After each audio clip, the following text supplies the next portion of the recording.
Hello, everybody. I just wanted to talk about this Red Hill issue that we have going on with the water. I think a lot of people aren't paying enough attention to how bad it is. Go through some things here, and hopefully, some people will pay more attention to this, voice more opinions, help protest. So, yeah, here's a basic timeline.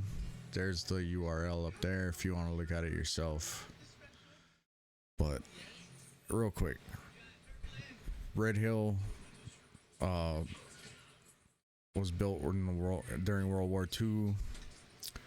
Um, Construction began here August 19th, 1940. It finished September 30th, 1943.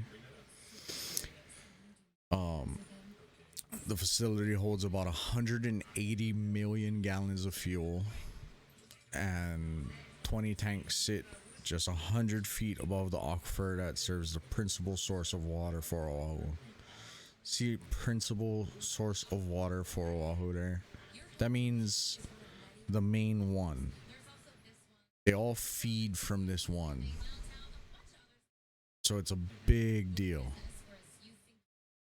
January 2014 was the first major spill that's on this one. There's another one that happened prior to that I'll get to later. But January 2014, 27,000 gallons of fuel spilled from the facility. Navy says workers found 15 tiny holes in the fuel tank that could have been the cause of the spill. This is when everybody gets on board. This is when the Sierra Club and the Board of Water Supply is kind of starting to pay attention. Nobody else seems to be really paying attention at this point. I know I wasn't, but I was 24. So since January 2014, they've been calling for the shutdown of Red Hill. 2020, we had fuel spill into Pearl Harbor. It says right here there are 2 fuel spills into Kilo Pier, which is near the Pearl Harbor Visitor Center, and it was covered up by Navy officials. It's later found that the fuel was coming from a pipe that was connected to the Navy's underground facility at Red Hill. So there's a little map here if you can see it, but it came from up here where Red Hill is all the way through past Halava and into Pearl Harbor. That's where the pipeline goes. It was leaking somewhere in there. I don't know exactly where, but that's a good stretch. So November 2021. So about a year later, 1,600 gallons of fuel spills from a burst pipeline in the facility's lower access tunnel. Months later, that leak is believed to be as much as 19,000 gallons of fuel. And on November 20th, 14,000 gallons of water and fuel leaked from a fire suppression line in a tunnel at the halfway point between the tanks and the Red Hill drinking water shaft. Everybody knows about this. This is when everybody started getting sick and the water started looking oily, had that rainbow slick on top of it, and they could smell the fuel in the water. If you can smell fuel in tap water, that's a lot of fuel. I don't know how many parts per million it takes for you to be able to smell it, but I assure you it's way more than adequate amount to hurt people, and it's far too much to be acceptable. A public impact Board of Water Supply shuts down its Halava well.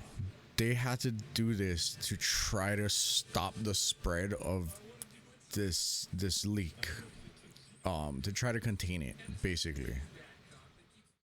So that shut down 20% of the water to downtown Honolulu. So December 3rd, Board of Water Supply shuts down the Halava well here. December 6th, state orders Navy to defuel. EGA orders the Navy to empty the Red Hill underground storage facility amid an investigation into the tainted drinking water after a test confirms the presence of petroleum in the Red Hill drinking water well. The state also orders the Navy to build a water treatment facility and provide a plan within 30 days for emptying the tank. The state advises 93,000 customers 93,000. That's almost 1/10 of the population. Right? There's roughly, I'm sorry. Yeah, there's roughly 1 million people on this island. I don't know the exact figures. I know it's hovered around 1 million for a long time. I don't know how far over we are. I'm sure we're over 1 million people on Oahu alone. But 1/10 of the population was told not to drink the water. And the Navy has the balls to file an appeal. And of course, they had to drop them. The sheer arrogance and ego, and there's no other way to put it. This is government fuckery at its finest. Flushing system. Navy starts flushing and filtering its drinking water process as part of an agreement by the Navy, EPA, and State Health Department and Army. Crews filter all neighborhoods along Navy's water line, acknowledging they've got to restore both purity and trust. December 20th. So, not long. About, what is that, 2 weeks. The Pentagon okays defueling. This is March 7th, 2022. So, almost exactly 1 year ago from this recording. Tomorrow will be 1 year. Pentagon okays defueling. The Pentagon announces plans to empty the Red Hill underground fuel storage tanks and permanently close the World War II era facility. The process of emptying the tanks and closing the facility could take a year or more, officials estimate. October 7th. October 7th, 2022. So like 7 months later. A plan for defueling. 7 months to come up with an emergency plan. Something that should have been dealt with not only years ago, but when this whole situation had started. This should have been handled. Within 2-3 months, they should have had a plan. I understand there's a lot of red tape, and the government is notorious for dragging their fucking feet. But we're talking about drinking water. That we're not in the mainland. We do not have multiple aquifers we can divert water from. They are a shared aquifer. They say there's multiple aquifers. They're all connected. They've already found fuel in Eva Beach and other neighborhoods, so that's for another video. October 7th, plan for defueling. After the Navy submitted several plans to defuel, the Department of Health conditionally approved the first phase of the Navy's revised plan to empty the Red Hill underground fuel facility, the so-called unpacking process. Moving forward, October 24th, so a couple days later, about 2 weeks again. Defueling begins. The Navy kicks off the first phase of a massive effort to empty the fuel facility. The pipelines had more than 1 million gallons of fuel and are 3.5 miles from the underground Red Hill fuel tanks to Joint Base Pearl Harbor Hickam. 3.5 miles where there could potentially be more leaks. They want to work on our trust. I don't trust them. That's 3.5 miles that we're not sure if there's any more leaks. They tested all the water there, but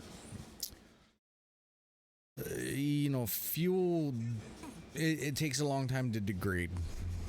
It's gonna affect the area if it did leak. Whether it got into the water or not is something separate, but it will affect the area. My little notes and timeline, I didn't get all the sources here, but I got a lot of them.